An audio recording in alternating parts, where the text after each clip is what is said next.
आज की इस वीडियो में सीखेंगे कीप और पुट के बीच अंतर क्या है। कीप का मतलब है रखना, पुट का मतलब है रखना, तो दोनों के बीच डिफरेंस क्या है।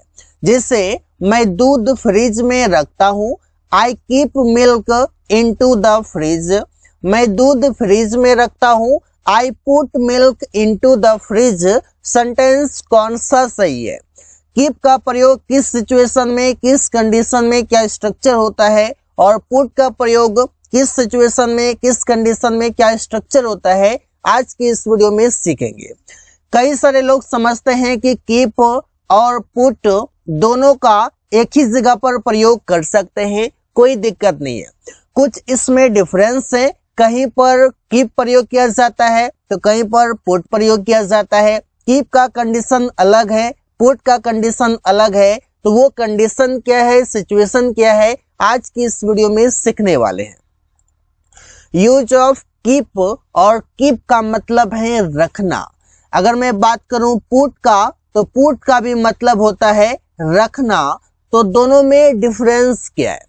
पहला कंडीशन तो ये है कि कीप और पुट दोनों का प्रयोग रखना के सेंस में फिजिकली कर सकते हैं। फिजिकली क्या होता है? जैसे कि आप मोबाइल टेबल पर रख देते हैं, तो मोबाइल टेबल पर रखते हैं तो मोबाइल को आप रखने जाएंगे टेबल पर, तो ये फिजिकली हो गया।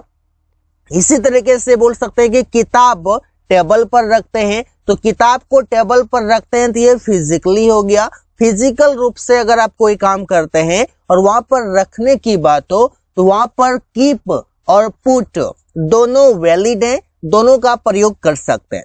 इसका स्ट्रक्चर काफी आसान सा है। सब्जेक्ट होगा, कीप ऑब्जेक्ट होगा। कीप के जगह पर आप पुट भी रख सकते हैं।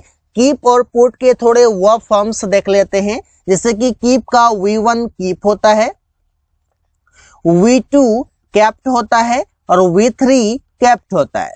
पुट का V1 पुट होता है, V2 पुट होता है और V3 पुट होता है। मतलब पुट का V1, V2, V3 तीनों सेम होता है, केप्ट का अलग होता है। अब सेंटेंस देखते हैं। जैसे किताब को टेबल पर रख दो, तो सेंटेंस बनाएंगे keep the book on the table. Keep the book on the table, ये सेंटेंस सही है। क्या मैं यहाँ पर पुट कर सकता हूँ? बिल्कुल कर सकते हैं, क्योंकि कीप और पुट का प्रयोग तब करेंगे जब काम फिजिकल रूप से हो और वहां पर रखने का मीनिंग हो। तो किताब को टेबल पर रखेंगे तो फिजिकल रूप से काम हो रहा है। इसे अलमीरा में रख दो, पुट इट इनटू द अलमीरा। तो क्या यहाँ पर कीप प्रयोग कर सकते हैं? बिल्कुल कर सकते हैं, क्योंकि कोई भी चीजों को आप अलमीरा में रखते हैं।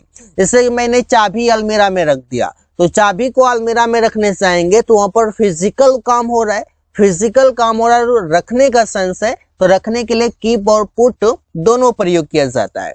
बैग को नीचे रख दो, कीप द बैग डाउन, यहाँ पर कीप और पुट दोनों प्रयोग होगा। पेन को पैकेट में रख दो, put the pen into the pocket. तो यहाँ पर आप देख सकते हैं कि पुट और कीप दोनों का प्रयोग जब फिजिकल रूप से कोई भी काम हो, जब भी आप फिजिकल रूप से कोई भी काम को करते हैं, वहां पर रखने के लिए आपके पास कीप और ये पुट दोनों आप प्रयोग कर सकते हैं। कहां पर कीप कर सकते हैं, कहां पर पुट कर सकते हैं, ये और आगे देखेंगे। जैसे कीप का मतलब है रखना, लेकिन नॉन फिजिकली।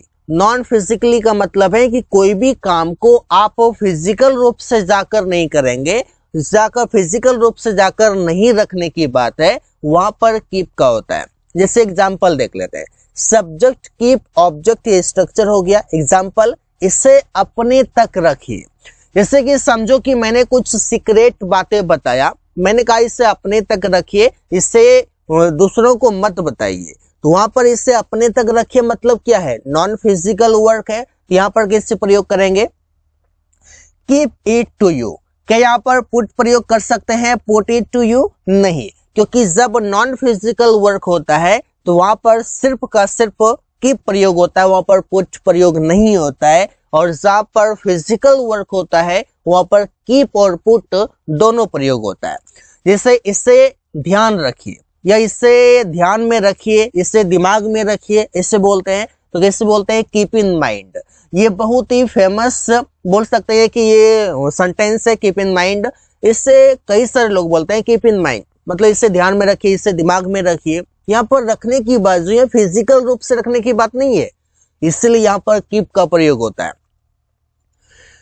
कीप से ऐसे कई सारे और मीनिंग है। कीप का मतलब रखना ही नहीं होता, इससे साथ साथ कई सारे और भी मीनिंग है। जैसे कीप ऑन मतलब जारी रखना, जैसे तुम्हें अपने पढ़ाई को जारी रखना चाहिए। You should keep on your studies. तो कीप ऑन के बाद ऑब्जेक्ट है योर स्टडीज। उसने अपने काम को जारी रखा। ही केप्ट ऑन, अब अपने काम को तो यहाँ पर क्या हो जाएगा? उसने अपने काम को हो जाएगा यहाँ पर his work. He kept on his work, उसने अपने काम को जारी रखा। अमरेश बोलना जारी रखा। Amresh kept on speaking.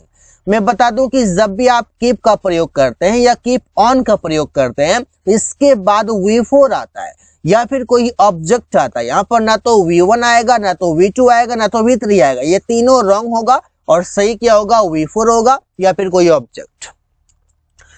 इसी तरीके से कीप इन माइंड, ध्यान में रखना। जैसे कि इस बातों को ध्यान में रखना, तो keep this word in mind या कीप इन माइंड दोनों तरीके से बोला जाता है। Keep this matter in mind ऐसे भी बोलते हैं। अपनी गलतियों को ध्यान में रखो। Keep your mistakes in mind, इस तरीके से बोला जाता है। यहाँ पर रखने की बात जो फिजिकल रूप से नहीं है, इसी वजह से कीप प्रयोग होता है, पुट प्रयोग यहाँ पर नहीं होता है। मैं अपने वादा को ध्यान में रखता हूं। I keep my promise in mind. तो इस तरीके से सेंटेंस बना सकते हैं कई सारे। जहां पर नॉन फिजिकल हो वहां पर कीप, और जहां पर फिजिकल हो वहां पर कीप और पुट दोनों। कीप प्लस V4, जैसे कि कोई काम करता रहता है। मीनिंग देखिए, जैसे कि हम लोग काम करते रहते हैं, वी कीप वर्किंग। कीप के साथ V4। यहाँ पर आप चाहें तो कीप ऑन भी कर सकते हैं, नो इशू। वो बोलता रहता है। He keeps speaking. कीप को यहाँ पर कीप्स करना पड़ेगा क्योंकि सिंगुलर बनाना पड़ेगा, क्योंकि सब्जेक्ट सिंगुलर है। वे लोग खेलते रहते हैं। They keep playing. कीप के साथ V4। रवि अंग्रेजी बोलता रहता है। रवि कीप्स स्पीकिंग इंग्लिश या Ravi keeps on speaking English, दोनों तरीके से बोला जाता है। जिससे मर्जी वैसे बोल सकते हैं, क्योंकि ऑन ऑप्शनल है, लगा सकते हैं, नहीं भी लगा सकते हैं, एज यू विश। अब पुट का मतलब रखना ही नहीं होता है। पुट के और भी बहुत सारे मीनिंग है। जैसे पुट ऑन मतलब होता है पहनना, इससे कि आप कोई चीजों को वियर करते हैं, तो वियर की जगह पर पुट ऑन बोला जाता है। जैसे अपने कपड़े पहनो, पुट ऑन योर क्लॉथ्स। मैं जैकेट पहन लिया, I put on my jacket. तो पुट का V1 V2 V3 तीनों सेम होता है, इसलिए यहाँ पर आप प्रेजेंट में यूज करें, पास्ट में यूज करें, कोई फर्क नहीं पड़ता है। यहाँ पर पुट का पुट ही रहेगा। पुट थ्रू मतलब फोन पर बात करना। जैसे मैं तुमसे फोन पर बात करूंगा, इसे बोलते हैं ना कि थोड़ा मुझे काम है आपसे, तो थोड़ा सा आप अपना समय दीजिए। तो मैं कहता हूं मैं तुमसे फोन पर बात करूंगा, I don't have more time. तो यहाँ पर इस तरीके से बोल सकते हैं, I will put through you. मेरा दोस्त फोन पर अभी बात कर रहा है। My friend is putting through now. Putting through का मतलब हो गया, पुट थ्रू मतलब फोन पर बात कर रहा है। यहाँ पर फोन लिखना जरूरी नहीं है, पुट थ्रू का मतलब ये होता है फोन पर बात करना। पुट एट मतलब होता है किसी पर टालना। जैसे कि होता है ना, कोई काम आपको बोला गया, आपने काम को टाल दिया, आपने कहा कि वो करेगा, किसी पर टाल दिए, किसी सिचुएशन को। जैसे कि अपनी समस्या मुझ पर मत टालो, तो सेंटेंस बोलते हैं don't put your problem at me. मैं किसी पर यह काम टालना नहीं चाहता हूं। I don't want to put this work at anyone. यहाँ पर एनीवन का मतलब हो गया किसी, और एट मतलब पर, किसी पर, तो किसी पर टालना नहीं चाहता हूं। I want to work, I want to do this work myself, इस तरीके से। So guys, thanks for watching, that's all for today.